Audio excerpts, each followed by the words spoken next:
Takže toto je tretia a posledná časť videoriešenia na maľovanej krížovky.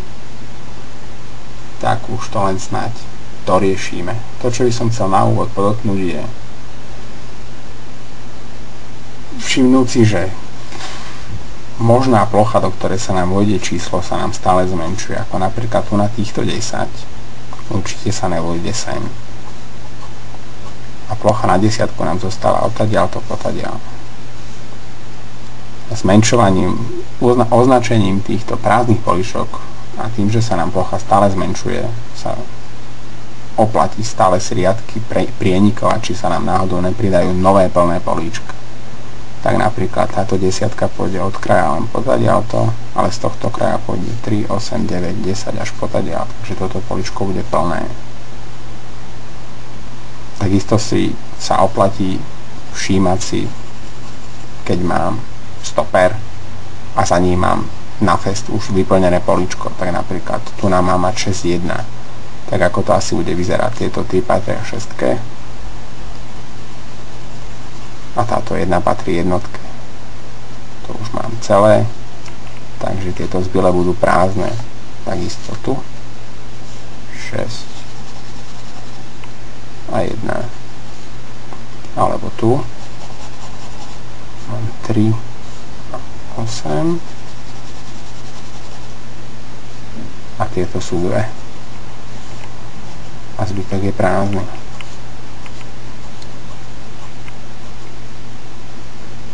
Tak a poďme to narýchlo doplniť. Tak nie, ešte náhodou pridám toto.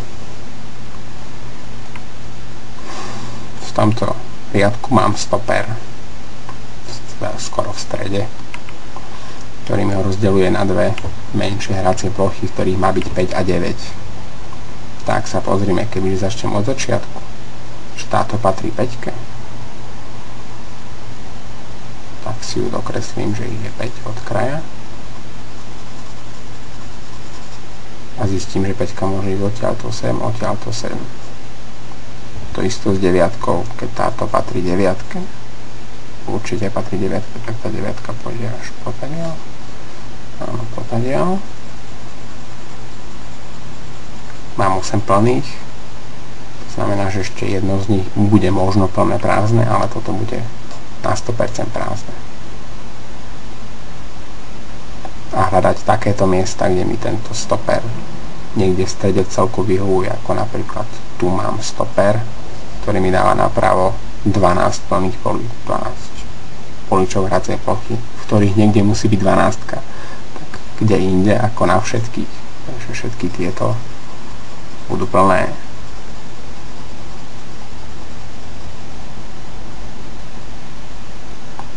Táto jedna má ľavo od nej. Mám tu dve jednotky, tak to bude jedna z jedných jednotiek. Ako všetky poličká, všetky zapísané čísla z legendy, keď nie sú na kraji, musia mať okolo seba prázdne polička, tak si ich nakreslím.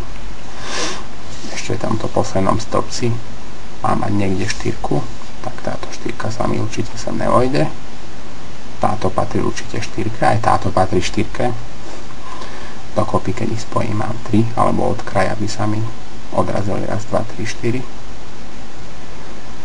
Táto jedna neviem, či bude prázdna plná, ale tieto budú určite prázdne.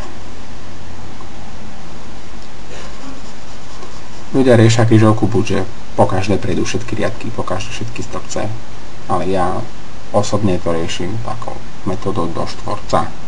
Táto na to nie je práve vhodná, ale každú plnú alebo prázdne poličko, ktoré nakreslím v riadku štvorci, pozriem, ako mi ovplyvnilo, keď ho nakreslím v riadku, tak ako mi ovplyvnilo príslušný stĺpec, keď ho nakreslím v stĺpci, ako mi ovplyvnilo príslušný riadok. Tak napríklad, keď tu som zarazil, že sa mi nevojde 4, tak mi zmenšila túto hraciu plochu na 19. To znamená, že táto bude určite jednotka. A je to táto jednotka. To znamená, že na tejto ploche niekde bude mať 11, tak si spreenikujem pekne 3, 8, 9, 10, 11, ups. Takže to bude celá 11.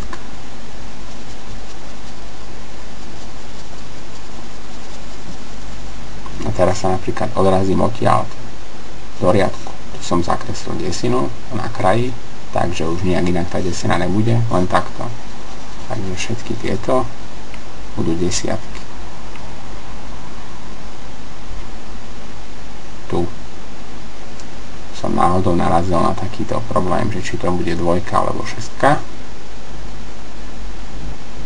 Tak čo to bude? Nevím, tak sa na to pozriem od spodu. Jedna už mám zakreslené. Tu mám jednu plnú pri kraji, ktorá bude asi patriť šestke. Takže by som si odtiaľ to dokreslil 6. Raz, 2, 3, 4, 5, 6. Išla by mi potiaľto. Od tejto už jednej zakreslenej a vzniklo mi raz, 2, 3, 4, 5, 6 plných políčok. Nakoľko už jednu som mal zakreslenú, takže toto bude táto inkriminovaná šestka a táto bude táto dvojka a tieto budú prázdne. Tu som zakreslil posledné x, tak čo som urobil v riadku? Tu sa mi osmička nevojde a túto osmičku by som si mohol sprienikovať 5, 6, 7, 8, čo je ale také jemne zbytočné, lebo pozerám, že odtiaľ to má mať 15, tak si ich tu dokreslujem. Tu bude 15, tu bude 15, tu bude 15. Všetky tieto budú plné.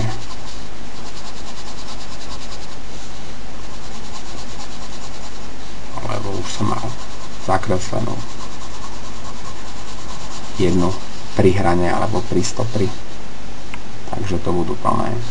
A tu si teraz označím v týchto riadkoch plné prázdne polička, pardon. 4 a 4 je 8. 4 a 4 je 8. 4, 4, 8. 8. 10. 12.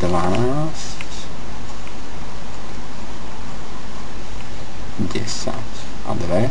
Tak, tie dve môžu byť, ale nechcú. 14. Tu mám 12. Mám stoper a za stoprom mám jedno plné políčko, tak čo mu patrí, tak asi tejto trojke. Takže si dokreslím ďalšie dve. A tieto budú prázdne. Tu mám 18. Je až odtiaľto. Áno. Takže všetky tieto sú plné. To je prázdne. Keď táto prázdna ubrala mi jedno miesto pre túto štvorku, táto štvorka už nemôže ísť nejak inak, len raz, 2, 3, 4, takto zo spodu. Takisto tu mám toto pravidlo, že už ich tu mám 9. Vrátim sa k riadkom, 1, 16. A tu už keď mám zakreslené, tak 16 odprava už mi inak nepôjde, ale potiaľto. 1, 1, 12. Tu mám už jednu jednotku mám. 1, 1. Táto bude prázdna. Mala by prázdna aj pretože od kraja už mám 16. Tu mám mať 5. Zase začína už mám jednu plnú pri kraji, takže budem mať 5. Tieto budú prázdne. Aj túto, čo som dokreslil, mi sedí do tohto stopca. 15, 1, 1. Čo nám ešte chýba? Tu na 9. Aj tu už mám pri kraji 9, aj tu už mám pri kraji 9, dokopy hracích políčok 9, takže táto bude 9. Čo z toho, ktorú som práve dokreslil, čo mu patrí? 10, prázdne a 2. Takže tieto budú 2. Tieto budú prázdne. A to je konec.